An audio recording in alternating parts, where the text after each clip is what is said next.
کوئی بھی ایسی چیز گھر میں ہوتی جس سے اللہ کی ناراضگی ہو رہی ہوتی تو آپ فوراً گھر میں اس کا سد باب اور اس پر انکار اور اس پر نکیر فرمایا کرتے تھے.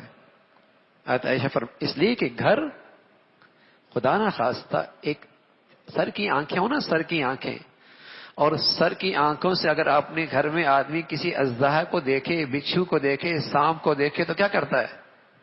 پلنگ پہ بیٹھے کھاتا سوتا رہتا ہے، دسترخوان پہ بیٹھے کھانا کھاتا رہتا ہے نا. بھائی نقصان دہ چیز آ گئی میرے گھر میں، جب تک اپنے بچے بچیوں کو اور اپنے گھر کو اس اژدہا سے، اس موذی چیز سے نہیں بچا لیتا، اسے نہ نیند آتی ہے نہ اسے بھوک لگتی ہے.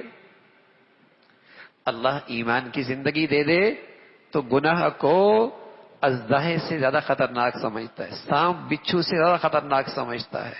تو ایک سمجھدار آدمی اپنے گھر میں گناہوں کو کہاں برداشت کر سکتا ہے؟ عائشہ فرمانے لگی ایک مرتبہ ایسا ہوا، آپ گھر میں داخل ہوئے تو ایک پردہ لٹکا ہوا تھا، میری نظر نہیں پڑی اس پہ، میری نظر نہیں پڑی. اس میں کسی جاندار کی تصویر تھی. پھولوں کی تصویر ہو کوئی بات نہیں، عمارتوں کی تصویر ہو کوئی بات نہیں، سمندروں دریاؤں کی تصویر ہو کوئی بات نہیں، پھول بوٹے ہو کوئی بات نہیں، جاندار کی تصویر تھی. تو عائشہ فرمانے لگی کہ فتلون وجہہ، اللہ کے نبی کا چہرہ کا رنگ بدل گیا، نظراز غصے میں آ گئے اور اس کپڑے کو لیا اور اسے پھاڑ دیا. فہتکہ، اسے پھاڑ دیا. اور پھر فرمانے لگے ان من اشد الناس عذابا یوم القیامہ، قیامت کے دن جنہیں سب سے زیادہ عذاب ہوگا وہ انہی لوگوں کو ہوگا جو اس انداز کی تصویریں بناتے. سب سے سخت عذاب انہی کو ہوگا. دیواروں پہ تصویریں، بس اوقات کمرہ ہے اور وہاں جاندار کی تصویر لٹکی ہوئی ہے. یہ ایسا گناہ بے لذت ہے، مزہ بھی کوئی نہیں، لیکن اس گھر میں اللہ کا فرشتہ بھی کوئی نہیں آتا. اور اللہ کے نبی صلی اللہ علیہ وسلم کی طرف سے یہ وعید بھی ہے. ایک نادان آدمی بس اوقات نبی کی باتوں کا مذاق اڑانے لگا.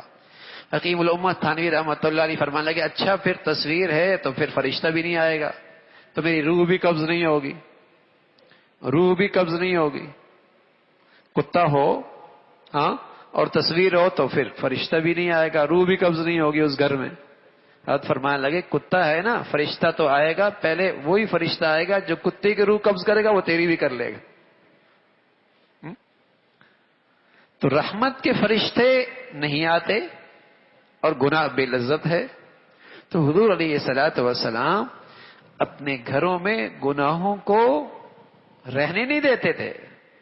اس پہ نکیر، اس پہ ان کی تربیت، اس سے ان کی ذہن سازی. اب گھروں میں بڑوں کی طرف سے گناہوں پہ روک ٹوک نہیں رہا. نتیجہ کیا نکلا کہ آہستہ آہستہ گھروں میں چھوٹوں میں گناہوں میں وہ جرت ہو رہی ہے کہ اگر آپ 30-40 سال پہلے تو اس کا تصور بھی نہیں تھا. روک ٹوک نہیں رہی نا. پہلے بڑوں کا خیال ہوتا تھا، عظمت ہوتی تھی، کوئی ڈر ہوتا تھا نہیں، ابا ہے اماں ہے، چپ کے اندھیرے میں آؤٹ میں کچھ غلطی کر بھی لیتے تو شرمندگی ہوتی تھی.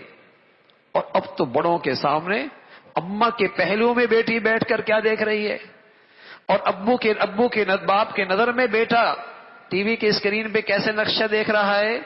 اس لیے کہ گناہوں کا یہ سلو پوائزن ایسا پلا دیا گیا کہ اب یہ گندگیاں گندگی نہ رہی، یہ زندگی کا حصہ بن گئی، زندگی کا حصہ بن گئی.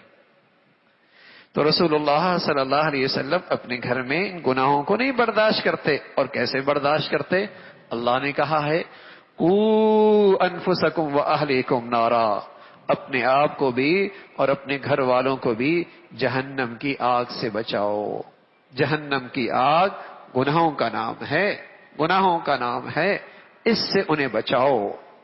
تو رسول اللہ صلی اللہ علیہ وسلم اس انداز سے گھر والوں کی تربیت فرماتے تھے.